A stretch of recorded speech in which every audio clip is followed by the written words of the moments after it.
Hey folks, and welcome to another installment of Dave's Impressions. This time around, Deus Ex, Mankind Divided. These impressions were taken from playing the game for around 3 hours. Enjoy!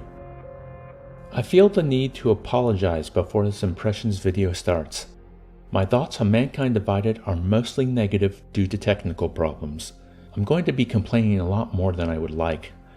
There's a game inside Mankind Divided that I would have enjoyed playing through for a critique, especially since Human Revolution was a favorite back in 2011, but whether it's my PC or the port of Mankind Divided itself, being able to enjoy the actual game was a struggle. This video will be discussing said struggle. I'll start with the controls. I chose to play with mouse and keyboard. Right away I noticed some odd button placement. Augmented abilities on the F1 and F2 keys, B and V accessing radial menus, stuff like that. I was also confused about the differences in holding space versus pressing space and cover, and how to optimally move around while out of sight. I ironed that one out by the end of the tutorial level. Due to the weird buttons, I tried using a controller for a short while. It turns out that the controller makes compromises. There are too many buttons for the controller to handle, so you can choose from multiple layouts based on how you approach the game. None of them felt right to me, and since I was already starting to wrap my head around using the keyboard, I stuck with that. The game didn't perform well. My laptop is not top of the line anymore, but it served me well in many games since I got it in 2015. Running on low settings in 720p, I was still noticing frame rate problems. Even worse, the game looked really ugly.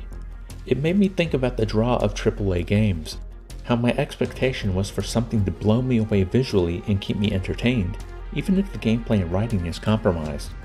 Like a blockbuster movie. Having the game run so poorly and look so jaggy took away one of the main reasons I was excited to play Mankind Divided. The constant crashing didn't help either. After the shootout in the sandstorm and the intro videos, there's an in-game sequence in a train station.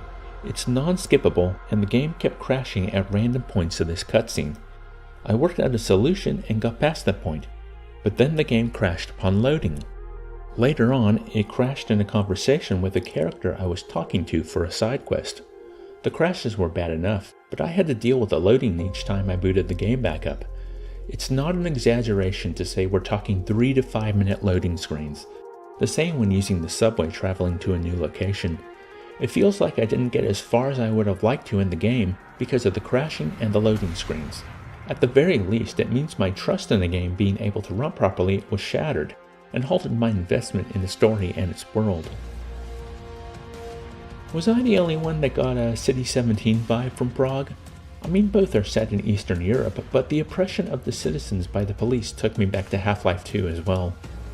I like how Prague is designed, how you can jump up to apartments and explore them.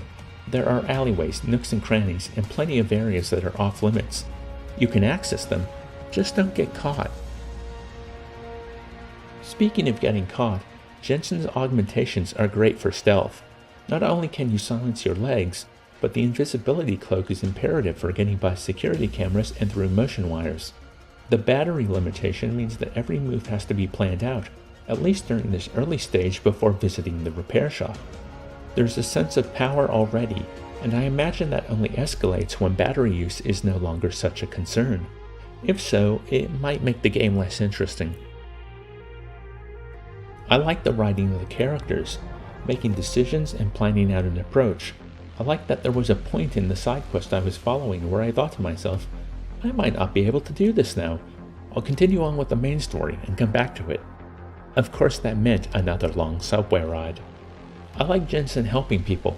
I like Prague as a space. I just can't trust the game not to crash, and I can't trust it to run well.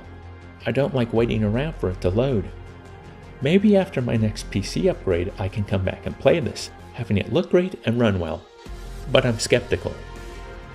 Thanks for watching. If you enjoyed this video, please like, comment, share and subscribe, and I hope you're having a wonderful day.